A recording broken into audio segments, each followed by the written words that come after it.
রাঙালু বছরের সব ঋতুতেই খাওয়া যায় আর বেশ উপকারীও। রাঙালুতে ফাইবার প্রচুর পরিমাণে থাকে। ত্বক, চুল, দাঁত ভালো রাখতে রাঙালুর জুড়ি মেলা ভার। তাই আজ রাঙালু দিয়ে একটা রেসিপি রান্নায় হাতেখড়ি থেকে আমি লিজা তোমাদের সকলকে দেখাতে চলে এলাম। আজকের রেসিপির জন্য দুটো রাঙালু নিয়ে নিয়েছি। প্রথমে রাঙালুটাকে এইভাবে ছাড়িয়ে নেব।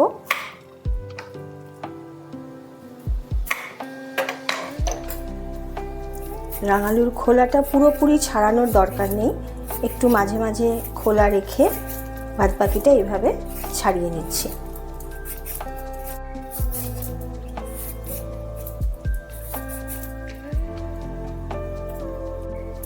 যারা একটু স্বাস্থ্য সচেতন, যারা ডায়েট করছো, তাদের জন্য কিন্তু আজকের রেসিপিটা বেশ একটু উপকারী।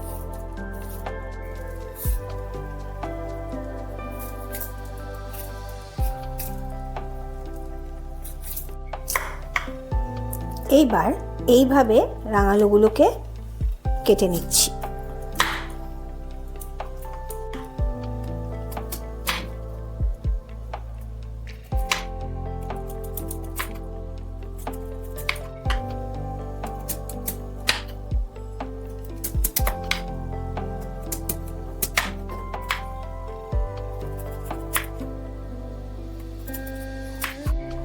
এবার কেটে নেওয়া রাঙালুগুলোকে ভালোভাবে একটু ধুয়ে নিতে হবে। ধুয়ে নেওয়া রাঙালুগুলোকে আমি একটু সিটি দিয়ে নেব। দুটো সিটি দিলেই হয়ে যাবে। অল্প একটু জল দিয়ে দিচ্ছি।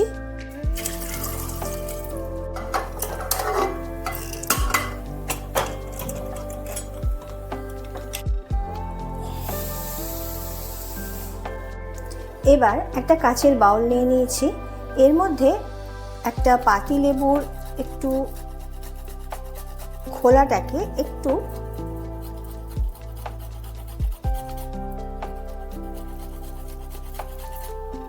ঝিরি করে দিয়ে দেব। অল্প পরিমাণে দিতে হবে।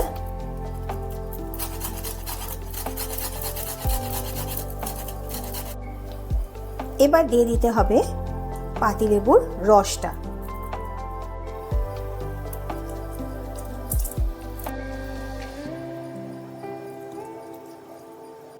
এরপর দিয়ে দিতে হবে পরিমাণ মতো লবণ।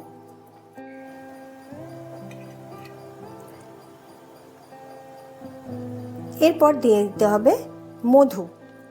মধুটা চা চামচে 2 চামচ মতন দিতে হবে।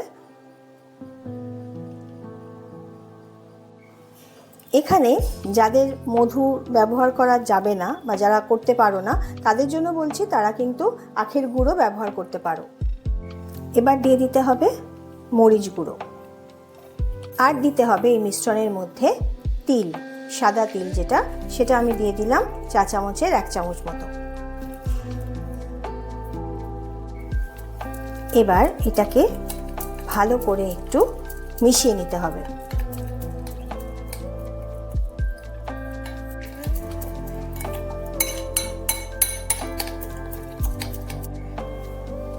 সেদ্ধ করা রাঙালুগুলোকে আমি একটু ঠান্ডা করতে দিলাম। গ্যাস ওভেনের ওপর ফ্রাই প্যান বসিয়ে দিয়েছি। ফ্রাই প্যানের মধ্যে দিয়ে দিচ্ছি অল্প করে একটু ঘি।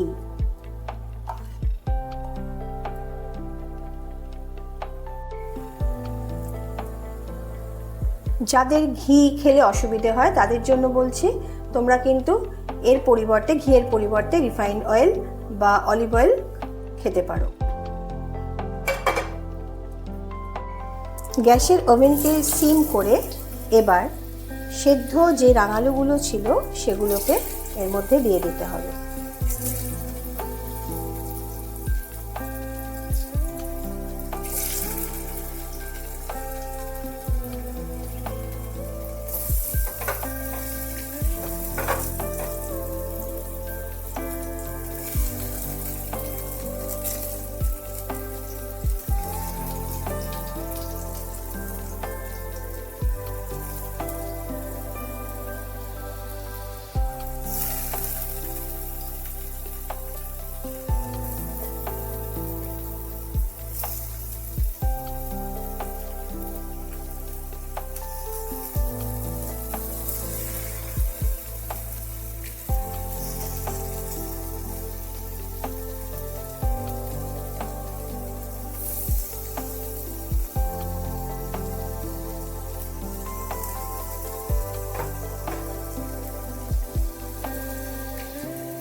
এবার রাঙালুগুলোকে ভালোভাবে একটু ভাজা ভাজা করে নিতে হবে।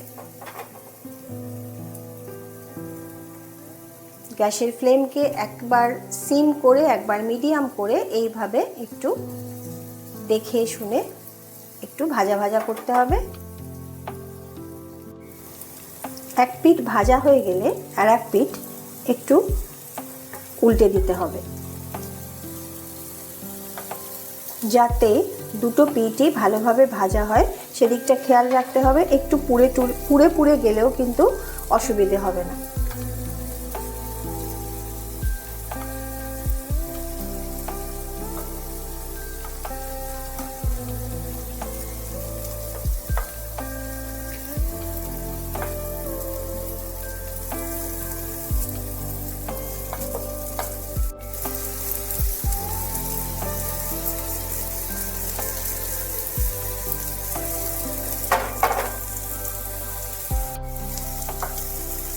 এই যে একটু পোড়া পোড়া ভাব আসছে, এই ভাবটা কিন্তু দরকার।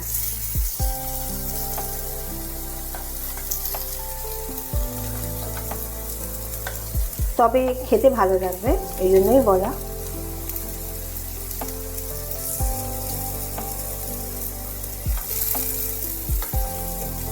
যেসব বন্ধুরা আজকে আমার এই রেসিপি দেখছো তারা অবশ্যই কিন্তু আমাকে কমেন্ট বক্সে জানিও কীরকম লাগলো তোমাদের এই রেসিপি। আর যারা নতুন বন্ধু তাদের জন্য বলছি, তোমরাও কিন্তু অবশ্যই আমাকে কমেন্ট করে জানিও কীরকম লাগলো রেসিপি। তার সাথে লাইক, শেয়ার, কমেন্ট করে দিও। আর তো আছেই সাবস্ক্রাইব করার ব্যাপার, সেটাও একটু করে দিও।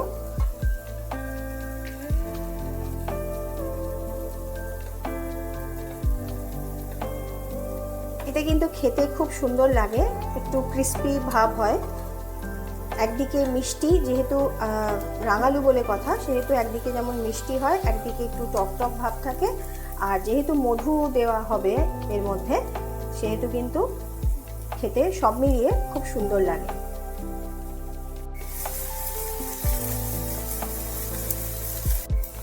রাঙালুর এপিট ওপিট ভালোভাবে রোস্ট করা হয়ে গেলে এইবার যে মিশ্রণটা আমি করে রেখেছিলাম সেটা উপর থেকে এইভাবে ঢেলে দেব।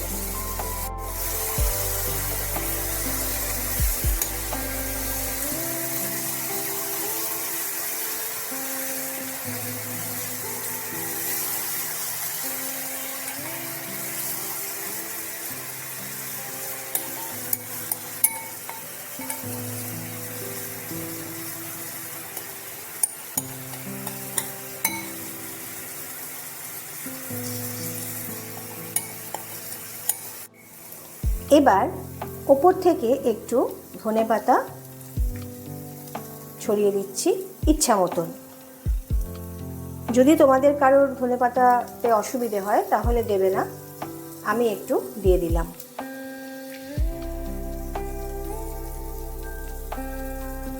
সব শেষে যেটা দিতে হবে সেটা হচ্ছে একটু চিজ ওপর থেকে ছড়িয়ে দিতে হবে, যাতে খেতে একটু বেশ চিজি ভাব থাকে, বেশ ভালো লাগবে খেতে আর কি। সল্টি সল্টি ব্যাপার থাকবে, একটু সুইট সুইট ব্যাপার থাকবে, সব কিছুই থাকবে। যেহেতু লেবু দেওয়া আছে একটু টকও থাকবে।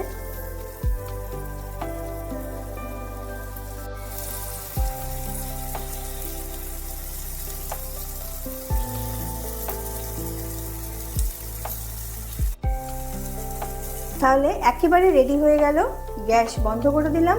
তাহলে আজকে তৈরি হয়ে গেল আমার রোস্টেড রাঙালু। অবশ্যই তোমরা খেও। তাহলে আজকের মতন আমি চললাম, আবার আগামী দিন একটা নতুন রান্না নিয়ে তোমাদের সামনে হাজির হয়ে যাব। আজকের মতন টাটা। তোমরা সকলের মতন সুস্থ থেকো, ভালো থেকো।